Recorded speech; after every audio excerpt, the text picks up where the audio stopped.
Bismillahirrahmanirrahim. Assalamualaikum warahmatullahi wabarakatuh.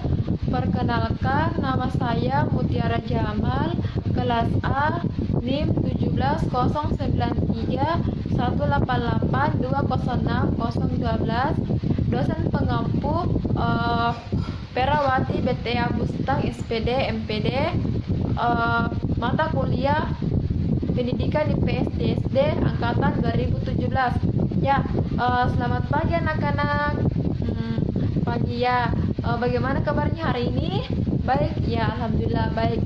Ya, sebelumnya kita akan berdoa dulu sebelum memulai pembelajaran kita pada hari ini, yaitu ya berdoa dimulai. Ya, doa selesai. Tema kita pada hari ini yaitu lingkungan. Ya, Ibu akan bacakan dulu tujuan pembelajaran kita pada hari ini, yaitu yang pertama menyebutkan contoh hidup rukun di rumah. Kemudian yang kedua menyebutkan contoh hidup rukun di sekolah, dan yang ketiga yaitu menyebutkan contoh saling berbagi di rumah, dan yang keempat yaitu mengidentifikasi lingkungan alam, dan yang terakhir yaitu mengidentifikasi lingkungan buatan.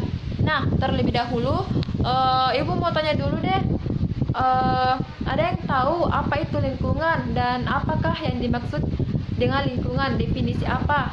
Ada yang tahu di sini apa itu lingkungan? Ada? Ya. Baik, Ibu akan menjelaskan sedikit dari definisi lingkungan. Nah, lingkungan adalah tempat untuk apa saja yang digunakan oleh manusia. Nah, contohnya yaitu lingkungan hidup rukun di rumah. Kemudian yang kedua, lingkungan hidup rukun di masyarakat, dan yang terakhir lingkungan hidup rukun di sekolah. Nah, dari tiga contoh lingkungan ini, Ibu akan menjelaskan satu persatu. Yang pertama dulu yaitu contoh hidup rukun di rumah. Contoh hidup rukun di rumah, Ibu di sini mempunyai gambar. Ini contohnya, yaitu di mana gambar tersebut menggambarkan tentang membersihkan halaman di depan rumah dan menyapu, menyiram tanaman, dan membersihkan halaman di depan rumah. Nah, itu contoh dari hidup rukun di rumah. Bukan cuma itu contoh hidup rukun di rumah, tapi masih ada lagi. Contohnya, apa lagi contohnya?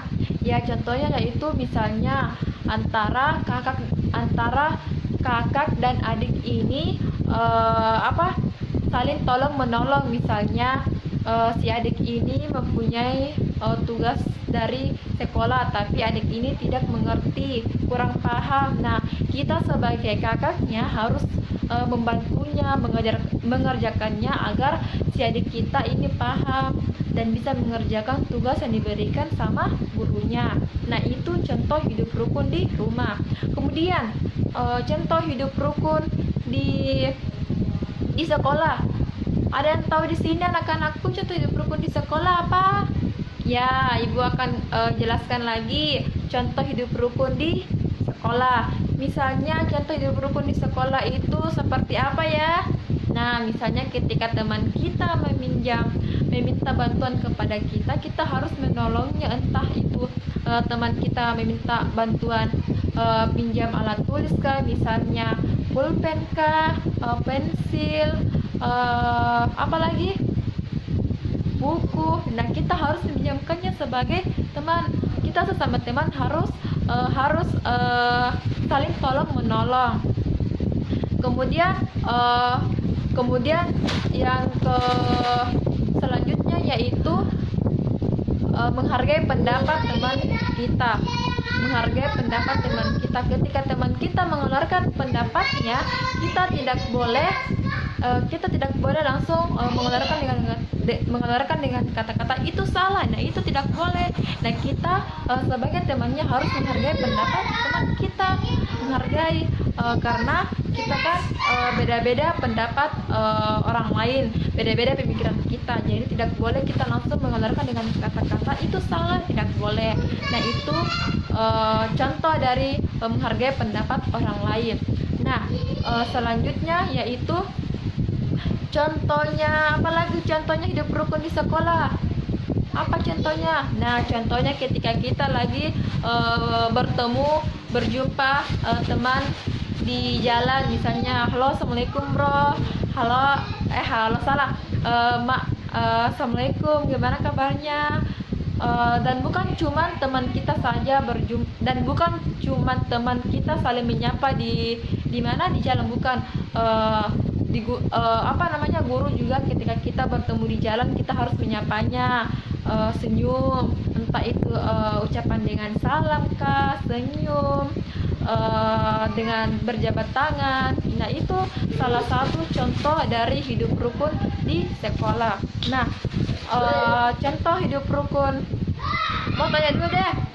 Nah sampai di sini sudah paham semuanya yang ibu tadi jelaskan?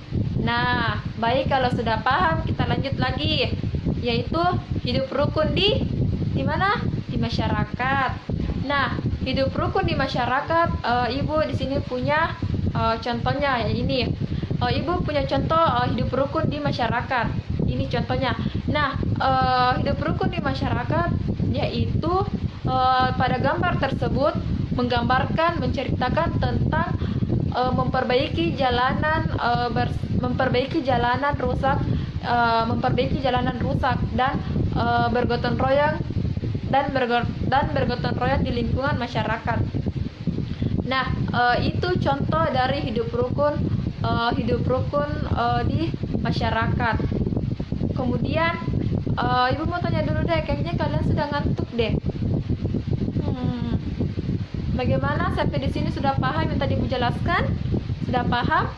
Apa masih ada yang mau ditanyakan yang tadi ibu jelaskan? Apakah ibu terlalu lancar cara menjelaskannya? Terlalu berbelit-belit kah?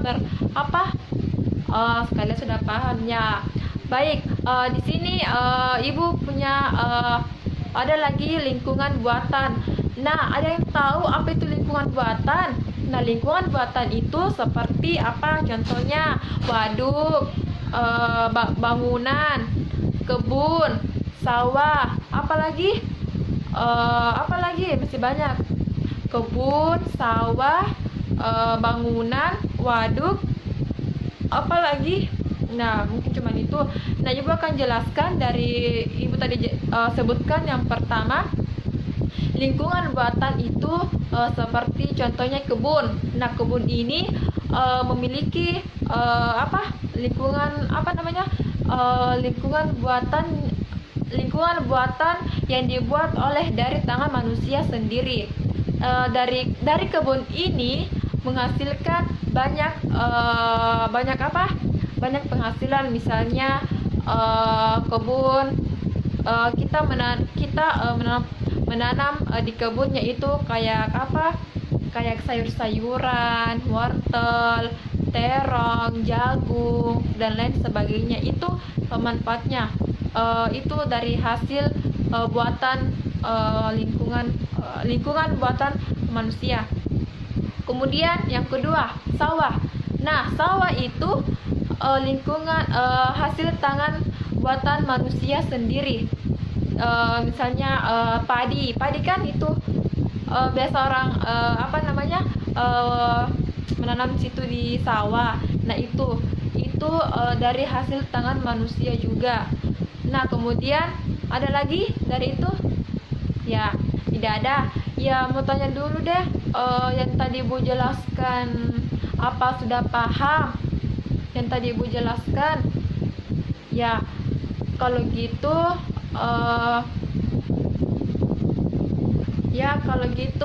ibu akan menunjuk dari salah satu kalian untuk mengulangi kembali, mereview kembali apa yang ibu tadi sampaikan. Apakah sudah paham betul? Apakah masih belum paham yang tadi ibu sampaikan? Ibu akan, bagus sekali jawabannya. Ibu akan mengulangi kembali Jadi Ibu akan mengulanginya kembali yang tadi Ibu sampaikan, menyimpulkan dari semua yang Ibu tadi sampaikan semuanya. Jadi lingkungan itu untuk apa saja yang digunakan oleh manusia yang tadi itu sebutkan, seperti contohnya lingkungan di rumah, lingkungan masyarakat, dan lingkungan di sekolah. Nah, cuma itu saja yang Ibu sampaikan. Ibu akhiri dengan kata wabillahi taufiq wa hidayah. Wassalamualaikum warahmatullahi wabarakatuh.